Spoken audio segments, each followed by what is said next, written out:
हे दोस्तों, क्या हाल चाल है। आई होप सब अच्छे होंगे। आज की इस वीडियो के अंदर हम एक अलग से टॉपिक लेके आए हैं। अब अलग से टॉपिक इसके अंदर क्या है कि जैसे कि आप कोई भी एक अपना काम कर रहे हो और जिसके अंदर आपको डेली की इनकम निकालनी है। जैसे कि आपने कुछ वर्कर रखे हुए हैं तो अपने को डेली की उनकी इनकम की एंट्री चाहिए। रोजाना उसकी सैलरी कितनी बन रही है, एक दिन की पर डे के हिसाब से सैलरी निकालना। देन उस सैलरी में से वो कुछ सैलरी रोजाना लेके भी जा रहा है। सपोज करो कि एक एम्प्लॉय की सैलरी अपने मान के रखो 1000 रुपये है। ठीक है, आपने कुछ टास्क दिया हुआ है या फिर अपने पास कोई भी ऐसा काम है कि जैसे कि आपका 10 दिनों का काम है, कितना भी हो सकता है अपने को। अभी क्या होता है कि उसके अंदर पर डे के हिसाब से सैलरी रखनी है। जैसे कि एक एम्प्लॉय की सैलरी 1000 रुपये पर डे है। देन उसके अंदर क्या हो गया कि वो रोजाना के अंदर कुछ सैलरी अपनी लेके भी जा रहा है। जैसे कि 1000 रुपये उसके रोजाना के बन रहे हैं। देन उसके साथ साथ वो पर डे के हिसाब से 500 या 600 या 700 रुपये सैलरी रोजाना लेके भी जा रहा है। तो हमें क्या करना है कि जब अपना काम कंप्लीट हो जाए या फिर मंथ के एंड में अपने को पूरा डिटेल निकालनी है कि भाई वो कितने रुपए ले गया और कितने रुपए उसके बाकी हैं। तो ये सारी डिटेल अपने को निकालनी है। अब आज की वीडियो के अंदर हम ऐसे ही आपको एक ट्रिक शेयर करने वाले हैं जिससे आपको एक बार सिर्फ फॉर्मेट तैयार करना है, आप फिर पर डे के हिसाब से उसकी सैलरी अपने आप निकाल सकती हो। अपने को सिर्फ डेटा फिल करना है कि जैसे आज आया है और कितने रुपए लेके गया है। अपने आप एक्सेल उसका कैलकुलेशन करता रहेगा। तो आज की वीडियो के अंदर हम यही जानेंगे। तो हे दोस्तों, क्या हाल चाल है। मेरा नाम है कुलवीर सिंह। तो चलिए इस वीडियो को शुरू करते हैं। सबसे पहले हम यहाँ पे डेट टाइप कर लेते हैं। अब डेट कुछ भी टाइप अपने कर सकते हैं, जितनी डेट आप पूरी डेट भी टाइप कर सकते हो। देन अपने तो समझने हैं तो मैं क्या करता हूँ 10 तारीख तक ही मैं ले लेता हूँ। मतलब मैंने कि यहाँ पे 10 तक ही डेट लिखी हुई है। आप अगर काम सही कर रहे हो तो डेट अच्छी तरह से आप टाइप कर सकते हो, बट हमने एक बार इसको समझना ही है तो इसके लिए हम एक रैंडम डेट ले रहे हैं। देन यहाँ पे हम एम्प्लॉय का नाम लिख लेते हैं। चलिए जी, मैं यहाँ पे इंसर्ट कर लेता हूँ। यहाँ पे आपने इसको मर्ज सेल करना है आपने, ठीक है। और इसको भी आपने मर्ज सेल करना है। देन इसको भी आपने मर्ज सेल कर लेना है। और इस पे हम क्या करते हैं, बॉर्डर लगा लेते हैं इन तीनों पे। ओके, ये भी हमारा ओके। हम इसको सेलेक्ट करके इन पे ऑल बॉर्डर लगा लेते हैं। ठीक है जी। हम मान के चलते हैं कि हमारे पास 3 एम्प्लॉय है। ठीक है, एक तो हम रखेंगे कालू राम, एक एम्प्लॉय हमारे पास राजू राम, एक है रामलाल। ठीक है, ये 3 एम्प्लॉय है। अब आप इसकी सैलरी डिसाइड कर सकते हो। जैसे कि इसकी पर डे के हिसाब इसकी पर डे की सैलरी अपने यहाँ पे लिख लेते हैं। चलिए यहाँ पे हम इस पे लिख लेते हैं कि इसकी एक दिन की सैलरी 1000 रुपये है। ठीक है जी। इनकी भी सैलरी अपने पर डे के हिसाब से लगा लेते हैं। चलिए जी, इसकी सैलरी मान के रखो कि 500 रुपये पर डे है। इसकी भी 500 रुपये पर डे के हिसाब से सैलरी देनी है। अब हम यहाँ पे क्या करते हैं कि इसको थोड़ा सा अपने डिज़ाइन लगा लेते हैं इस पर। ठीक है जी, हम यहाँ पे इसको कर लेते हैं। ओके, देन यहाँ पे अब हम लिखते हैं यहाँ पे नेम जो भी एम्प्लॉई है हमारे पास हम उसका नाम लिख लेंगे। देन यहाँ पे अपने को लिखना है टोटल। यहाँ पे हम लिखेंगे सैलरी, यहाँ पे लिखेंगे डेबिट और यहाँ पे अमाउंट लिख सकते हो या फिर नेट अमाउंट लिख लो। चलिए जी, हम टोटल अमाउंट कर लेते हैं। चलिए पहले हमें एक नॉर्मल इंटरफेस तैयार कर लेते हैं फॉर्मेट। देन उसके बाद अपने इनको देखते हैं सभी को। चलो जी, यहाँ पे कालू राम। अभी देखते हैं कि हम जैसे कि पर डे के हिसाब से सैलरी 1000 रुपये है इसकी। मतलब जिस दिन ये आएगा उस दिन तो इसको 1000 रुपये मिल जाएंगे, बट जिस दिन वो नहीं आएगा उस दिन उसकी सैलरी काउंट नहीं होगी। चलिए जी, हम मान के रखते हैं कि पहले दिन आया है कालू राम और इसकी सैलरी 1000 रुपये बन गई, बट उसमें से ये 500 रुपये ले गया उस दिन। ठीक है जी, मतलब 1000 रुपये इसके बन रहे थे, 500 रुपये ये वापस ले गया, तो इसकी सैलरी भी 500 बचे हैं हमारे पास। देन ये दूसरे दिन आया और ये कुछ भी इसको ऐसे काम पड़ गया। सपोज करो कि उस दिन ये 2000 रुपये ले गया। ठीक है जी, तीसरे दिन आया नहीं। अब देखिए यहाँ पे तो वो आया कि किस दिन आया किस दिन नहीं आया, और यहाँ पे हमने ये अमाउंट लिखा जो वो लेके गया है। तीसरे दिन आया नहीं, बट फिर भी वो उन्होंने पैसे की उसको नीड थी, वो पैसे फिर भी ले गया। तो मान के रखो कि वो 700 रुपये हमने उनको दे दिए। चौथे दिन आया, उस दिन कुछ भी इसने अमाउंट नहीं लिया। देन 5वें दिन आया, उस दिन इसने 200 रुपये या फिर 500 रुपये वापस से ले लिए। तो अपने देखो यहाँ पे तो मैं एक एम्प्लॉय का कर रहा हूँ। अब हमारे पास 3 एम्प्लॉय है। सपोज करो कि हमारे पास अगर कोई बड़ा काम है तो एम्प्लॉय बहुत ज़्यादा हो सकते हैं। तो अपने एक तो क्या है कि मंथ के एंड में देखेंगे अच्छा कितने दिन आया है कितने लेगा, उसको अलग से कैलकुलेशन करना पड़ेगा। लेकिन एक्सेल के अंदर हमें एक बार इसका फॉर्मेट तैयार कर लेना है। देन उसके बाद अपने आप ही एक्सेल इसकी कैलकुलेशन करता रहेगा। चलिए जी, यहाँ पे हमने प्रेजेंट एब्सेंट लिख दी। देन यहाँ पे वो कितनी लेके गया है पेमेंट वो लिख दिया। चलिए जी, सबसे पहले हम यहाँ पे निकालते हैं टोटल। चलिए पहले मैं क्या करता हूँ, इस लिस्ट लिस्ट को पहले पूरा फिल कर देता हूँ। ठीक है जी, इस लिस्ट को मैंने पूरा कर दिया। यहाँ पे हमने वापस से हम देखते हैं कि यहाँ पे तो हमने लिखा प्रेजेंट और एब्सेंट, और ये वो है कि वो उस दिन कितने रुपए लेके गया है। जैसे कि 4 तारीख को ये आया था लेकिन उसमें से कोई अमाउंट नहीं लेके गया, 6 तारीख को नहीं आया फिर भी अमाउंट नहीं लेके गया, 7 तारीख को आया था अमाउंट नहीं लेके गया, तो ये लिखा हुआ है। सबसे पहले हम देखते हैं कि कालूराम कितने दिन आया हुआ है। अगर अपने को टोटल देखना है कि कितने दिन आए तो इसके लिए हमें काउंट इफ फार्मूला लगाना है। तो कैसे लगेगा वो देखते हैं। इक्वल काउंट इफ लगा लिया, रेंज, तो हमारे पास ये रेंज हो जाएगी। हमने इस रेंज को सिलेक्ट कर लिया। कोमा, इन्वर्टेड कोमा के अंदर अपने को क्या ढूंढना है, पी ढूंढना है, तो मैं इन्वर्टेड कोमा के अंदर पी लगा देता हूँ। जैसे मैं पी लगाता हूँ, ब्रैकेट को बंद करता हूँ तो इंटर करता हूँ, तो टोटल ये 7 दिन आया हुआ है। ठीक है जी। सैलरी, अब 7 दिन की सैलरी कितनी बन रही है इसकी, एक दिन की सैलरी इसकी 1000 रुपये है, तो 7 दिन की 700 बन जाएगी। तो सैलरी के लिए अपने को क्या करना है, इक्वल टोटल, यहाँ पे कितने दिन आए ये आ गया, और गुणा में इसमें 1000 कर देना है। ठीक है जी, चलिए 7 है। सपोज करो कि इस 4 तारीख को ये नहीं है, अब जैसे मैं एब्सेंट करूंगा ना तो इसकी सैलरी में 1000 रुपये माइनस हो जाएंगे, मतलब 6000 इसकी सैलरी रह जाएगी। डेबिट, कितने वो ले गया, इसके लिए हमें क्या करना है, सम का फार्मूला लगाना है। हमने सम लगा लिया और इस रेंज को मैं सिलेक्ट करके इंटर कर देता हूँ। ठीक है जी।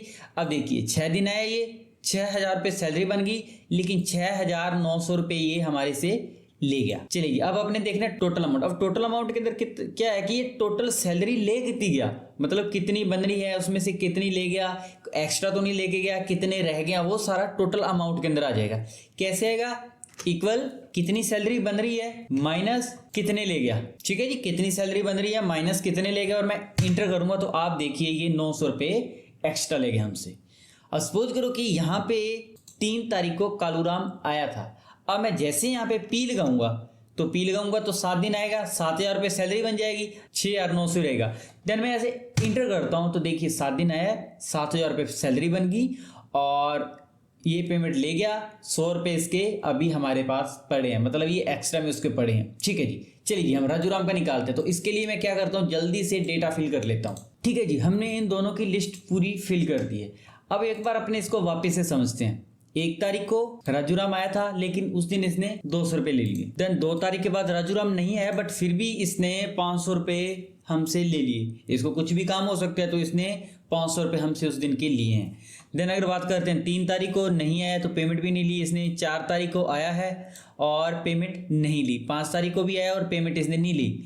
देन 6 तारीख को ये आया है और इसने क्या किया, 1000 रुपये लिए हमसे। ठीक है जी। 7 तारीख को भी नहीं आया ये और इसने यहाँ पे पेमेंट हमसे 500 रुपये ली है। 8 तारीख को ये आया है और 200 रुपये इसने ले लिए। देन 7 तारीख को भी आया और 100 रुपये इसने लिए हमसे।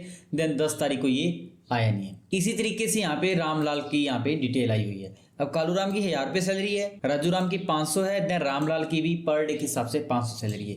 अब राजूराम का अपने को देखना है कि टोटल डेज कितने दिन आया है। तो राजूराम के अपने को टोटल डेज निकालने हैं। टोटल डेज मतलब कितने दिन आया ये, इक्वल काउंट इफ फार्मूला लगाना अपने को।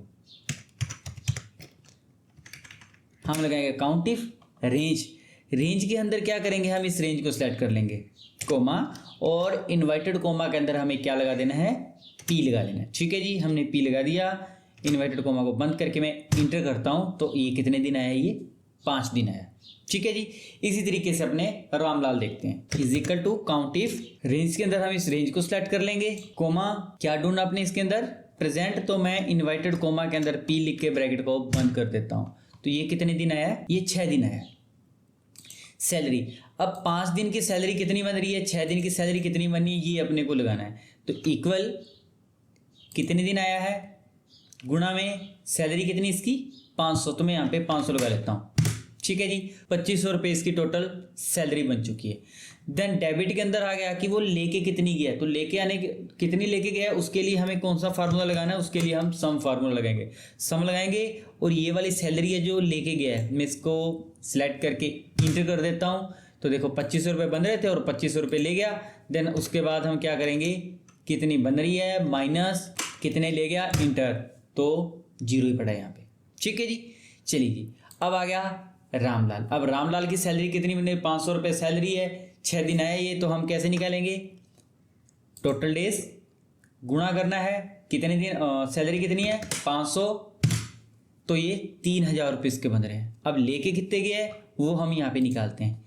तो इसके लिए हम क्या करेंगे, इक्वल सम लगाएंगे। सम लगाने के बाद हम इसको यहाँ पे इस डेटा को सिलेक्ट कर लेंगे और इंटर कर देंगे। 3,000 रुपये बन रहे थे, लेके कितने गया, 4500 रुपये ले गया। तो हमें क्या करेंगे, नेट टोटल अमाउंट निकालना है। इक्वल कितनी बन रही है माइनस कितने ले गया, इंटर। तो रामलाल 1500 रुपये एक्स्ट्रा ले गया। सपोज करो कि राजू राम जितने लेके गया है, जितने दिन आया और जितनी सैलरी बन रही है और कितने ले गए, इन सभी का जीरो आ रहा है। तो सपोज करो कि यहाँ पे 7 तारीख को आया था ये, ठीक है। अब मान के रखो कि ये 6 तारीख को एब्सेंट था ना, बट हम करते हैं पी कर देते हैं। अब जैसे मैं पी करूंगा ना तो इसमें यहाँ पे 6 दिन हो जाएंगे, तो 6 दिन के हिसाब से इसकी सैलरी काउंट हो जाएगी। चलिए जी हम इंटर करते हैं। तो आप देखिए 6,000 रुपये बन रहे थे, 2500 रुपये ले गया और यहाँ पे ये चीज़ आ चुकी है। अब मान के रखो कि यहाँ पे 1 तारीख को 200 रुपये लेके नहीं गया और ये 2,000 रुपये लेके गया है। हम इंटर करेंगे तो देखिए 1,300 रुपये ये हमसे एक्स्ट्रा ले गया, ठीक है जी। तो इस तरीके से हम पर डे के हिसाब से सैलरी निकाल सकते हैं। अब अपने को देखना है कि टोटल सैलरी अपनों ने कितनी दे दी है। तो इसके लिए हम क्या करेंगे, सैलरी में तीनों का सम कर लेंगे। तो इसके लिए हम क्या करेंगे, इज इक्वल टू सम, इन तीनों का हम सम कर लेंगे और इंटर कर देंगे। तो टोटल हमने 13,000 रुपये सैलरी बन रही थी। अब 13,000 में से हमने टोटल कितनी सैलरी दे दी, तो हम इसके लिए भी इनका टोटल कर लेंगे। हमने इनको टोटल करना है और इंटर कर देंगे, ठीक है जी। 13,000 रुपये तो सैलरी इसकी बन रही थी, बट 15,700 रुपये हमने इनको दे दिया। अब कितने एक्स्ट्रा चले गए हैं टोटल, तो उसके लिए हम क्या करेंगे, इज इक्वल टू सम और इन तीनों का हम टोटल कर देंगे। तो माइनस 2700 रुपये हमने ज़्यादा दे दिए। अब देखिए यहाँ पे डेटा हमारे पास 30 का महीना है या 31 का, तो पूरा हम लगाएंगे तो एक्सेल अपने आप उसको निकालता रहेगा। अब देखिए सपोज करो कि यहाँ पे ये तो जनवरी का डेटा है, तो हमें क्या करना है कि यही डिटेल वो सारी फरवरी के अंदर भी चाहिए। तो हम ऐसा तो है नहीं कि इस पूरी शीट को ऐसे सिलेक्ट करेंगे या फिर दूसरी शीट पे कॉपी पेस्ट करेंगे। तो इसके लिए अपने क्या करना है, यहाँ पे जो है मेरे पास वर्कशीट है ना, मैं इस पर राइट क्लिक करूंगा। देन यहाँ पे हमारे पास ऑप्शन आ जाएगा मूव और कॉपी। मैं यहाँ पे क्लिक कर देता हूँ, क्रिएट ए कॉपी पे क्लिक करके मैं इंटर कर देता हूँ। तो आप देखिए यहाँ पे हमारे पास ये फेब का डेटा आ गया। अब यहाँ पे आपने फेब टाइप कर देना है और यहाँ पे ये जो डेटा है आप बस इसको डिलीट कर दीजिए। और आप डिलीट करोगे तो फिलहाल तो जीरो ही आ रहा है इसका, ठीक है। अब हम देखते हैं वापस से टाइप करके। सपोज करो ये पहले दिन आया है, देखिए यहाँ पे इस पे 1,000 रुपये काउंट हो चुके हैं। मैं जीरो लगाता हूँ, कुछ भी नहीं लेके गया। और यहाँ पे ये भी आया है और ये 200 रुपये ले गया, मान के रखो 200 रुपये ले गया, ठीक है जी। देखिए यहाँ पे पूरी डिटेल आ रही है। तीसरे दिन ये नहीं आया और कुछ लेके भी नहीं गया, ठीक है जी। दूसरे दिन आया, दूसरे दिन कालूराम आया और इसने 2,000 रुपये ले लिए। इंटर करेंगे तो देखिए कालूराम 2 दिन आया है, 2,000 रुपये बन रहे थे और 2,000 ले गया, तो इसका कोई भी हमारे पास अमाउंट नहीं बचा, ठीक है जी।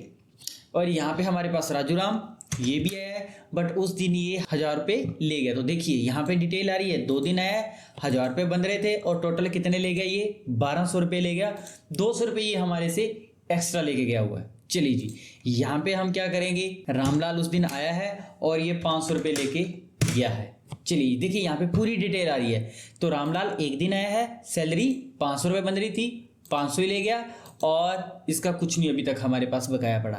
तो टोटल हमने सैलरी कितनी दे दी है, 3500 रुपये दे दी है। और 3500 में से कितनी दे दी, 3700 रुपये दे दी और 200 रुपये एक्स्ट्रा। चलिए जी यहाँ पे कालूराम नहीं आया, फिर भी हमने इसको 500 रुपये दिए हैं। अब देखिए 3 तारीख को कालूराम सपोज करो नहीं आया, बट ये फिर भी हमने इसको 500 रुपये दिए हैं। तो आप देखिए यहाँ पे 2 दिन आया है, 2,000 रुपये सैलरी बन रही है और 2500 रुपये ले गया, तो 500 रुपये हमारे से एक्स्ट्रा लेके गया हुआ है। चलिए जी यहाँ पे मैं एब्सेंट कर देता हूँ, ये कुछ भी नहीं लेके गया। और यहाँ पे रामलाल उस दिन आया था और उस दिन हमने इसको 200 रुपये या कुछ भी 500 रुपये दिए, वो हम इंटर कर देंगे, ठीक है जी। यहाँ पे डिटेल आ जाएगी। अब 4 तारीख को कालूराम आया है, कुछ नहीं लेके गया। अब देखिए यहाँ पे, अब जैसे मैं यहाँ पे पी टाइप करके टैब बटन दबाता हूँ तो यहाँ पे देखिए ये सारा डिटेल ही चेंज हो जाएगी, क्योंकि 3 तारीख को आएगा आएगा तो यहाँ पे टोटल डेज बढ़ जाएंगे, टोटल डेज बढ़ेंगे तो क्या हो जाएगा, सैलरी बढ़ जाएगी इसकी। ठीक है जी, और लेके गया वो तो यहाँ पे आ ही जाएगा। चलिए जी, हम यहाँ पे पी करते हैं। अब जैसे मैं टैब दबाऊंगा तो आप देखिए 3 दिनों की 3000 सैलरी बन गई है, बट उस दिन ये कुछ नहीं लेके गया तो मैं यहाँ पे 0 लगा देता हूँ। चलिए ये मैं इस पे पी कर देता हूँ। अब जैसे पी करूंगा इसकी भी यहाँ पे डिटेल चेंज हो जाएगी। मैं क्लिक करता हूँ, देखिए जी यहाँ पे चेंज होगी। उस दिन ये 200 रुपये लेके गया तो यहाँ पे देखिए 1500 रुपये टोटल बन रहे हैं, 1400 ले गया, 100 रुपये इसके बाकी है। देन यहाँ पे हम क्या करेंगे, एब्सेंट कर देते हैं और यहाँ पे सपोज करो कि 300 रुपये हमने कर दिए। अब देखिए यहाँ पे डिटेल कैसे आ रही है, रामलाल कितने दिन आया है, 2 दिन आया है। कितनी सैलरी बन रही है इसकी, 1000 रुपये सैलरी बन रही है। लेके कितने गया, 1000 रुपये, तो टोटल बराबर इनका। और टोटल सैलरी हमने कितनी दे दी है, 5500 रुपये हमने इनको टोटल सैलरी दे दी, जिसमें से इतने बन रहे हैं और इतने अभी देने इनको बाकी हैं। तो इस तरीके से हम एक एक्सेल के अंदर ऐसा फॉर्मेट तैयार कर सकते हैं और फॉर्मेट के जरिए हम पर डे के हिसाब से हम इसकी सैलरी निकाल सकते हैं। तो इस वीडियो का हम एक अलग से और पार्ट इस चैनल के अंदर अपलोड कर देंगे। उस वीडियो के अंदर क्या हुआ कि सपोज करो हमारा 10 दिनों का काम है। अब 10 दिन में से ये कितने दिन आया है, सपोज करो कि यहाँ पे हमारे पास ये आया है 3 दिन। 10 दिन का काम था, 3 दिन आया, तो कितने % काम हो चुका है, तो वो डिजिटल चाहिए हमें। यहाँ पे सपोज करो यहाँ पे अपने को पूरा डिस्प्ले के अंदर चाहिए, पूरा डिजिटल चाहिए अपने को। तो वो हम क्या करेंगे, नेक्स्ट आने वाली नेक्स्ट वीडियो के अंदर हम आपको बता देंगे कि वो डिजिटल हम कैसे इसको बना सकते हैं। इसके साथ आप वीलुकअप अच्छी तरह से एडवांस सीखना चाहते हो या फिर एक्सेल के फार्मूले को अच्छी तरह से आप सीखना चाहते हैं तो आप इस चैनल को सब्सक्राइब कीजिए, क्योंकि इस चैनल के अंदर आपको सिर्फ और सिर्फ एक्सेल से रिलेटेड ही वीडियोस मिलेगी। तो हमने यहाँ पे अलग अलग इस चैनल पे प्लेलिस्ट बनाई हुई है। सपोज करो आपको कुछ फार्मूलास के अंदर प्रॉब्लम आ रही है तो आप फार्मूला वाली प्लेलिस्ट को देखिए। देन यहाँ पे हमने एक एक फार्मूला अच्छी तरीके से एक्सप्लेन किया हुआ है। फिर भी आपको किसी प्रकार का डाउट आ रहा है तो आप हमें कमेंट कीजिए, तो मेक श्योर हम उस डाउट के ऊपर हम डेडिकेट वीडियो बनाएंगे। तो आई होप ये वीडियो आपको अच्छी लगी होगी। अगर ये वीडियो आपको अच्छी लगी है तो आप इस वीडियो को लाइक करें और अपने दोस्तों के साथ शेयर करें।